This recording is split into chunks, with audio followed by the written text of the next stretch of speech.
Les plus grands barrages du monde sont capables de retenir des milliards de tonnes d'eau et peuvent atteindre des centaines de mètres de haut, ce qui en fait des structures artificielles impressionnantes. Mais que se passe-t-il lorsque tout cela s'écroule, littéralement ? Prenez vos lunettes et asseyez-vous, nous allons examiner quelques catastrophes qui vous retourneront le cerveau.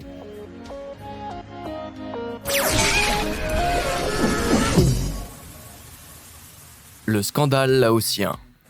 Le Laos est un pays enclavé dirigé par un gouvernement communiste secret.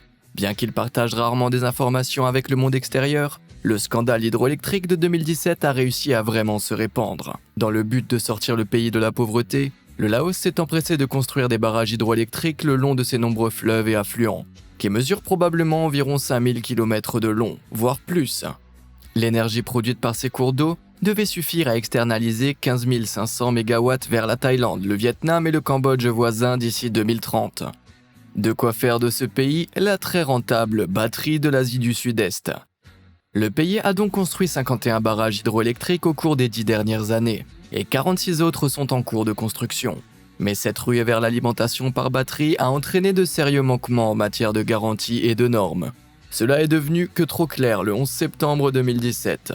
Après une période de fortes pluies, le barrage Na Mao, en cours de construction du district de Phak Sei, dans la province de Xieng Khouang, s'est effondré sans aucun avertissement. Près de 509 703 mètres cubes d'eau sale sont tombés en aval. Des travaux de construction de mauvaise qualité et de normes de sécurité laxistes ont été tenus pour responsables de l'effondrement. Miraculeusement, aucune vie n'a été perdue dans cet événement catastrophique. Mais ce n'était que le début des problèmes du Laos en matière d'hydroélectricité. En 2018, un deuxième barrage hydroélectrique qui était en cours de construction s'est effondré. Mais comme vous pouvez le constater, les dégâts causés par la rupture du barrage de Xiepangxi Nam Noi ont été bien pires, 1000 fois plus graves pour être exact. Près de 510 millions de mètres cubes d'eau ont inondé 6 villages voisins, déplaçant presque tous ceux qui y vivaient et touchant plus de 16 000 personnes. La raison de la rupture n'est pas simplement due à de fortes pluies qui ont submergé les murs du barrage, mais à une grave erreur d'ingénierie qui a consisté à utiliser de la terre au lieu de béton dans sa construction. Vous avez bien entendu, de la terre. Où les ingénieurs de ce projet ont-ils eu leur licence ? Sur le côté d'une boîte de céréales ? On dirait que le fait de prendre des raccourcis a vraiment réduit la durée de vie de la batterie du Laos.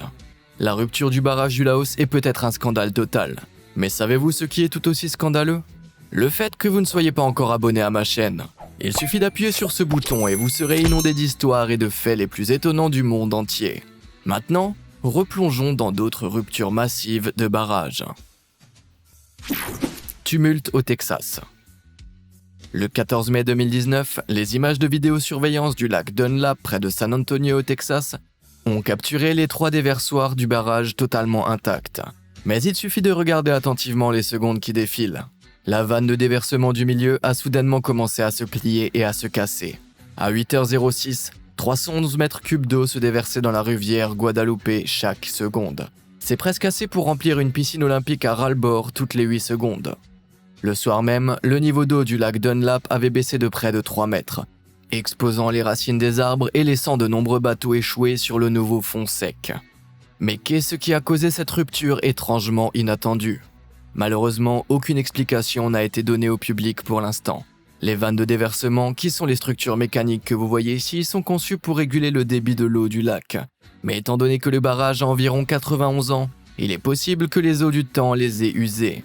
Cela soulève certainement des inquiétudes quant aux 1263 autres barrages à haut risque du Texas. Selon l'American Society of Civil Engineers, dont beaucoup ont plus de 50 ans. Bien que ces barrages à haut risque soient censés disposer de plans d'action d'urgence en cas de défaillance, 20% d'entre eux n'ont aucun plan, selon l'ASCE. Espérons que les Texans savent nager.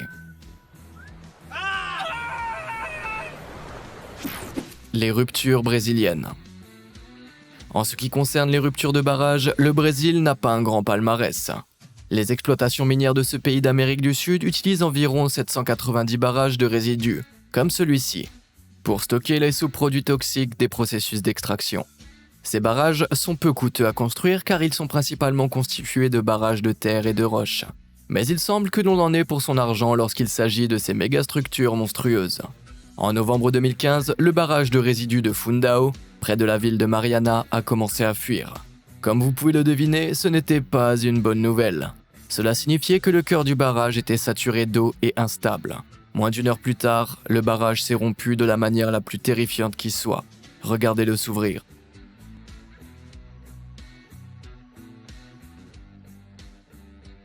Une vague semblable à un tsunami, composée de 42 475 270 mètres cubes de boue toxique, s'est libérée en aval. La ville voisine de Bento Rodrigues a été rayée de la carte. Environ 600 000 personnes ont perdu leur maison et 19 ont perdu la vie. Tout l'incident a été imputé à une énorme négligence de Val et BHP, les sociétés qui géraient le projet. Elles ont été condamnées à une amende gargantuesque de 5 milliards de dollars pour leur négligence. Mais aucune somme d'argent ne pourra effacer le fait qu'il s'agit de la pire catastrophe environnementale de l'histoire du Brésil. Mais il y a pire. Près de 4 ans plus tard, en 2019, l'effondrement du barrage 1 de la mine de fer de Corrego de Feijão a fait la une des journaux du monde entier. Et vous pouvez voir pourquoi. Chaque seconde de cette séquence de vidéosurveillance est plus angoissante à regarder que la précédente. Alors que la coulée de boue démolit tout sur son passage, environ 11 700 000 mètres cubes de boue ont envahi la vallée, détruisant des villages entiers et ensevelissant certaines zones sous 15 mètres de boue.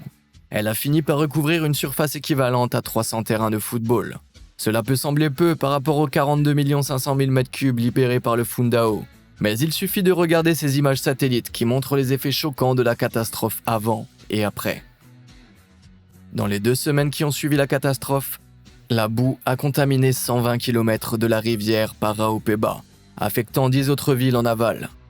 Tragiquement, cette défaillance a également coûté la vie à 270 personnes, dont de nombreux travailleurs qui déjeunaient dans la cafétéria de l'installation, à l'ombre du barrage. Certains habitants des environs ont également été emportés et ensevelis dans une épaisse boue. Et ce n'est même pas le pire. Le barrage appartenait à Val, oui, la même société responsable du barrage de Fundão.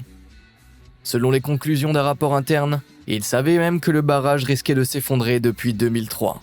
Bien que Val affirme avoir réglé certains problèmes de gestion interne, je ne peux m'empêcher de penser que c'est un peu trop tard. À votre avis, qui devrait être tenu pour responsable lorsque des catastrophes de ce genre se produisent? Et des catastrophes de ce genre se sont-elles produites dans votre ville? Faites-le moi savoir dans les commentaires ci-dessous. Je suis sincèrement intéressé d'entendre vos histoires. Maintenant, tous à bord du bus de la catastrophe. Le chaos canadien. Aussi terrible que soient les effondrements de barrages au Brésil, ce n'est pas le seul pays coupable de mauvaise gestion des barrages de résidus miniers. C'est au tour du Canada. En effet, le pays réputé pour sa nature a connu cet effondrement apocalyptique de résidus miniers à la mine du Mont Poly, en Colombie-Britannique.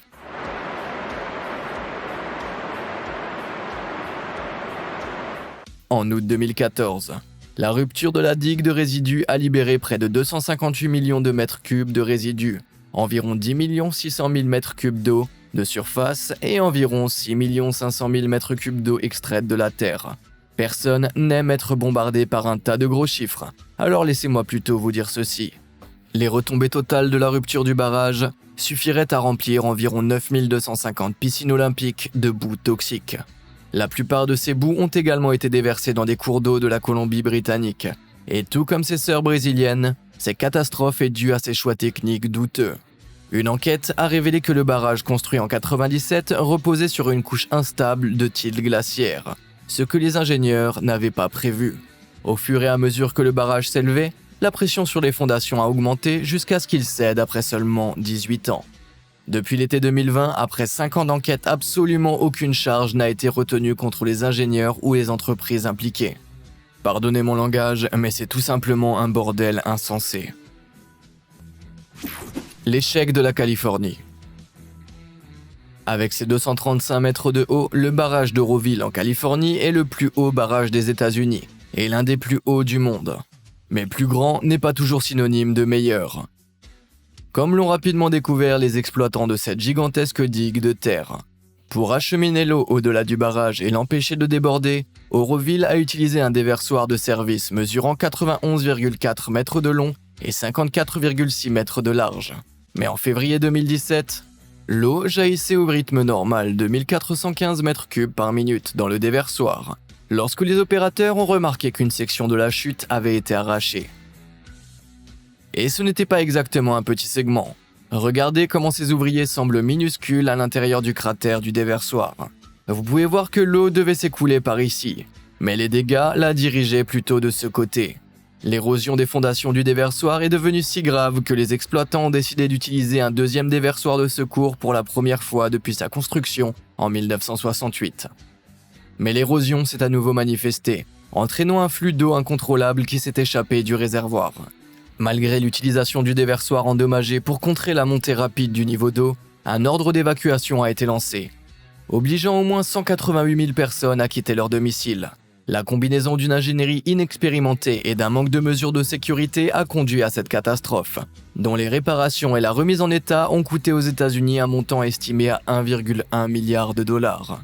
Si l'on considère que la construction du barrage d'Oroville a coûté 123 millions de dollars en 1967, plus de 950 millions de dollars aujourd'hui, le coût de la rupture de 2017 a dû être une pilule bien amère à avaler. C'est ce qu'on appelle payer doublement pour vos erreurs. L'explosion du Nebraska. On pourrait s'attendre à ce que plus la rupture du barrage est importante, plus les dégâts sont importants. Mais le barrage de Spencer dans le Nebraska a prouvé que ce n'était pas toujours le cas. D'une hauteur de 7,9 mètres seulement, ce déversoir aquatique n'a même pas la hauteur d'un immeuble de 2 étages. Mais son effondrement en 2019 a entraîné des inondations dévastatrices qui ont coûté 19 millions de dollars de dommages. Comment est-ce possible ? Suite à un blizzard nord-américain, la rivière Niobrara s'est retrouvée gonflée par la pluie ainsi que par la fonte rapide de la neige et de la glace, lors d'un événement que le barrage n'avait jamais vu auparavant. Certains de ces blocs de glace étaient plus gros que des camionnettes. Ces icebergs miniatures ont bloqué les vannes de déversement, provoquant la défaillance totale du barrage. La digue de terre s'est effondrée, causant des dommages au déversoir principal comme vous pouvez le voir ici. La rupture a provoqué une vague d'eau de 3,35 mètres de haut qui s'est engouffrée dans la brèche, balayant des sections de la route 281 voisine, un saloon au bord d'une rivière et au moins une maison. C'est ce que j'appelle un nettoyage glacial. Rupture russe. La centrale hydroélectrique de Sayano-Shushenkaya est l'une des plus grandes fiertés de la Russie. En fait, c'est la plus grande centrale électrique de Russie et la 10e plus grande centrale hydroélectrique au monde. Pour mettre les choses en perspective, le célèbre barrage Hoover occupe la 64e place sur cette même liste.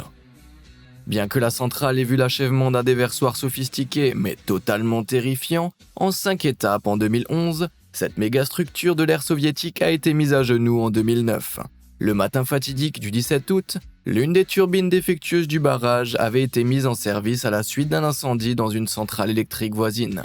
Il s'agissait de l'une des 10 turbines responsables de la production de 6400 MW du barrage, soit suffisamment pour alimenter une ville de 3,8 millions d'habitants. Mais à 8h13, la turbine défectueuse de 1500 tonnes a soudainement traversé le plancher de la salle des turbines. Le puits vide, désormais totalement exposé, s'est transformé en un geyser mortel, projetant 255 893 litres d'eau par seconde comme un jet d'eau géant. Sur les images de vidéosurveillance, on peut voir l'eau déferler sur les employés paniqués qui tentent désespérément de s'enfuir. Et en quelques minutes, le parking est complètement inondé. Mais la dévastation ne s'arrête pas là. Au cours des 15 jours suivants, les sauveteurs ont retiré 5012 mètres cubes de débris, pompé 276 millions de litres d'eau et dégagé 40 tonnes d'huile de transformateur qui avait été entraînée dans la rivière Yenisei. Mais le pire de tout, sur les 89 travailleurs piégés dans la salle des turbines et les salles en dessous au moment de l'explosion, seuls 14 ont pu être sauvés. Les retombées de cette énorme défaillance soulèvent la question suivante. Le fait de pousser une turbine défectueuse jusqu'à son point de rupture absolue valait-il le coût de tant de vies humaines ? L'échec de Folsom. Le barrage de Folsom, en Californie, d'une hauteur de 104 mètres, est réputé pour avoir sauvé la région des inondations. De 1955 à 1986, il a permis d'économiser environ 5 milliards de dollars de dommages liés aux inondations et sa centrale hydroélectrique produit plus de 774 000 MWh d'électricité par an. Mais le barrage de Folsom n'est pas exempt de défauts. En juillet 1995, alors que le lac Folsom était à pleine capacité, l'impensable s'est produit. Au cours d'un arrêt programmé de la centrale électrique, la porte 3 a été levée et s'est soudainement ouverte. libérant de l'eau à un taux de 1133 mètres cubes par seconde. Regardez l'ampleur de cette chute d'eau.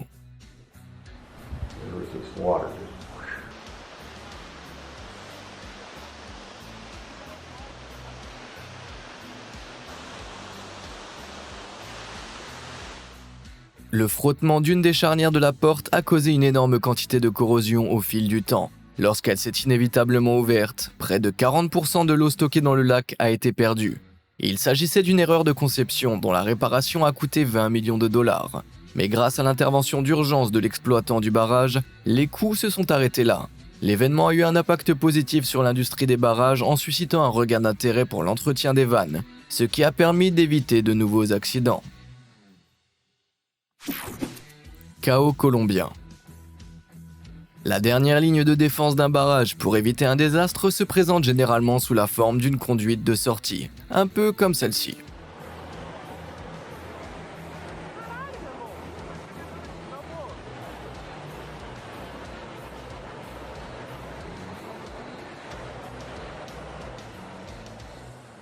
Ces énormes vannes fonctionnent comme des robinets, soulageant le barrage s'il y a trop d'eau qui s'accumule derrière les murs massifs. Et certaines peuvent expulser de l'eau à raison de 16 655 litres par seconde. Mais que se passe-t-il quand une telle mesure d'urgence n'est pas en place? Malheureusement, le barrage d'Ituango en Colombie l'a appris à ses dépens. En 2018, le barrage hydroélectrique de 225 mètres de haut a connu de gros problèmes pendant sa construction.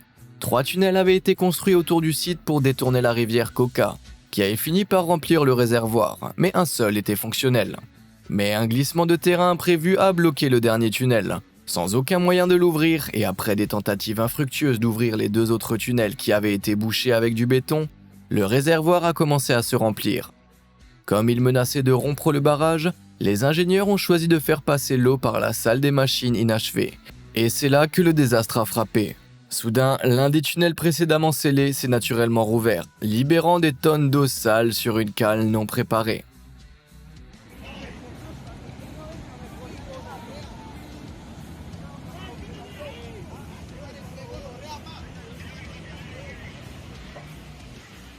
Avec cette quantité d'eau dévastatrice se dirigeant vers l'aval et détruisant ponts, maisons et routes sur son passage, une évacuation d'urgence a été ordonnée pour plus de 25 000 personnes. Si le barrage avait débordé, l'eau se serait écoulée dans les municipalités à un taux d'environ 254 000 mètres cubes par seconde. Cela les aurait presque tout inondés en un peu plus de 2 heures. Par miracle, le barrage est resté pratiquement intact et aucune victime n'a été signalée. Mais cet événement horrible a sérieusement endommagé le barrage. Chaos du Michigan. Je pense que je parle pour tout le monde quand je dis que 2020 a été la pire année dans beaucoup de nos vies. Mais pour de nombreux résidents de l'État des Grands Lacs du Michigan, la situation était bien pire. Oubliez les virus tueurs, les frelons meurtriers et le changement climatique. Le pauvre vieux Michigan peut également cocher la case « Rupture massive de barrage » sur sa carte de bingo de l'apocalypse 2020. Et je parle pas seulement d'une rupture de barrage, mais de 2. Après des pluies records ayant balayé l'État le 19 mai, une section de retenue du barrage d'Edenville a cédé de manière spectaculaire. Regardez comment cela s'est passé. There it goes. There it goes.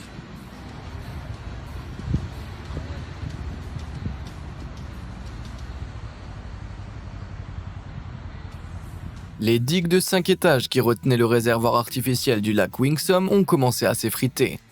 Et plus de 81 milliards de litres d'eau se sont précipités. Mais l'inondation ne s'est pas arrêtée là. Plus bas, sur la rivière Titabawassi, les eaux de crue ont commencé à s'écouler par le haut du barrage de Sanford. Haut de seulement 3 étages, il n'a pas eu la moindre chance contre ce torrent d'eau et s'est effondré peu après. En quelques heures seulement, le lac Wingsom a été asséché et la zone environnante a été inondée, ce qui a forcé l'évacuation de plus de 10 000 résidents. Mais cet effet domino désastreux aurait pu être évité. En 2018, un dépôt contre la société qui contrôlait le barrage d'Edenville, Boyce Hydro, a révélé que la société véreuse avait négligé de moderniser le barrage, ce qui signifie qu'il ne pouvait gérer qu'environ 50% des eaux de crue d'un tel événement. La région doit maintenant faire face à 175 millions de dollars de dommages, et avec des poursuites en compensation et en réparation contre Boyce Hydro. Je parie qu'ils ont un sentiment de couler. Laquelle de ces ruptures massives de barrages vous semble la plus grave? Pouvez-vous penser à d'autres catastrophes liées aux barrages qui pourraient surpasser celles de cette liste? Faites-le moi savoir dans les commentaires ci-dessous, et merci de nous avoir suivis.